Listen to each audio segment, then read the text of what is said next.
Hello and welcome to the Old Ultra Runner channel. I'm your host Jay Tynert, and today I wanted to tell the story of my first ultra marathon.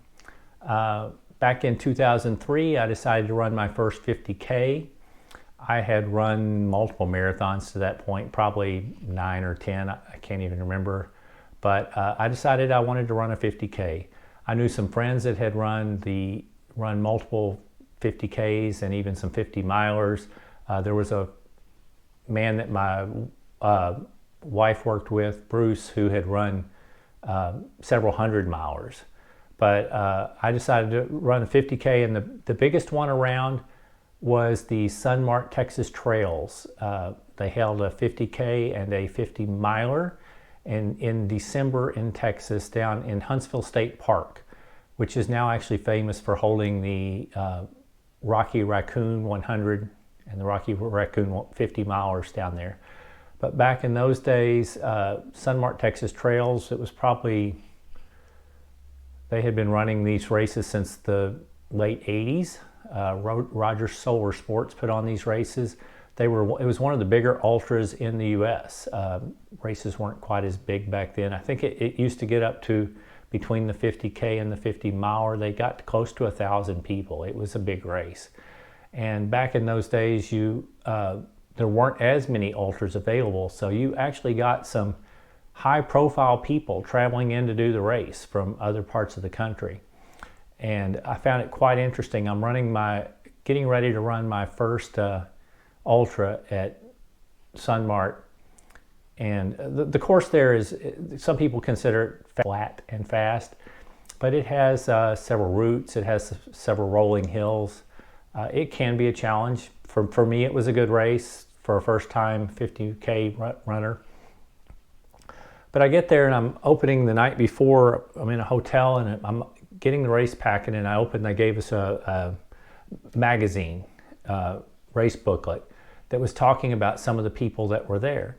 And I opened it up, and on the cover was Yanis Kouros, the famous ultra runner. He's won tons of races. He won Spartathlon multiple times. He still holds the 24-hour record, where he did like 188 miles in 24 hours, and no one has really come close to that since. He's just a legendary ultra runner who won all kinds of things. Well, he was there in 2003 running, and I didn't really know him real well, but I read some about him, and sure enough, on the course, I'm running the 50K, but he passed me a few times going the opposite direction. And I do remember him. He was very smooth, very fast. I don't really remember if he won, but I know he finished pretty high up. But man, he was flying by and just as smooth and strong looking as he could be. So I remember seeing him, and that was a cool experience. And now it's a good memory for me now, because I realize what a legend he is, and I got to be on the same race course with him. And then also I ran that race in 2003 and in 2004.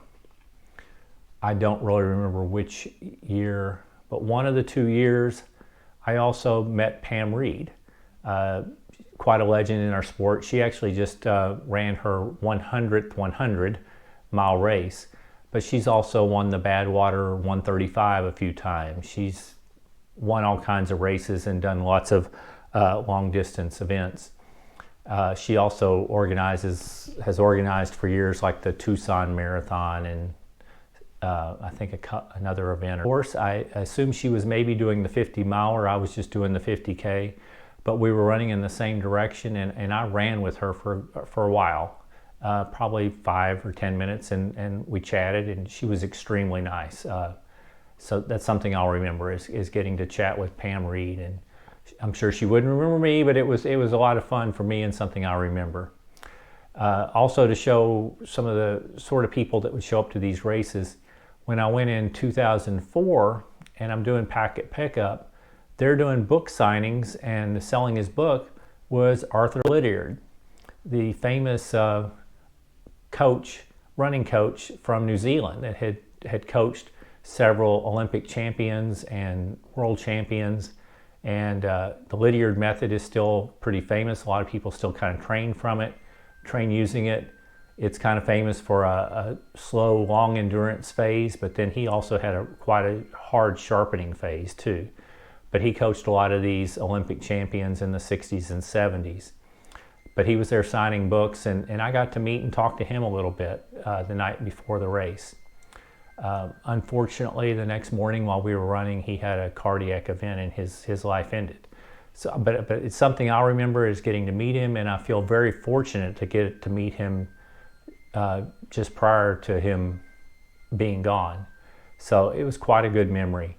But both those years I got to run and finish the races. It was a great experience. Sunmart used to give lots of neat swag. I remember getting a running pack.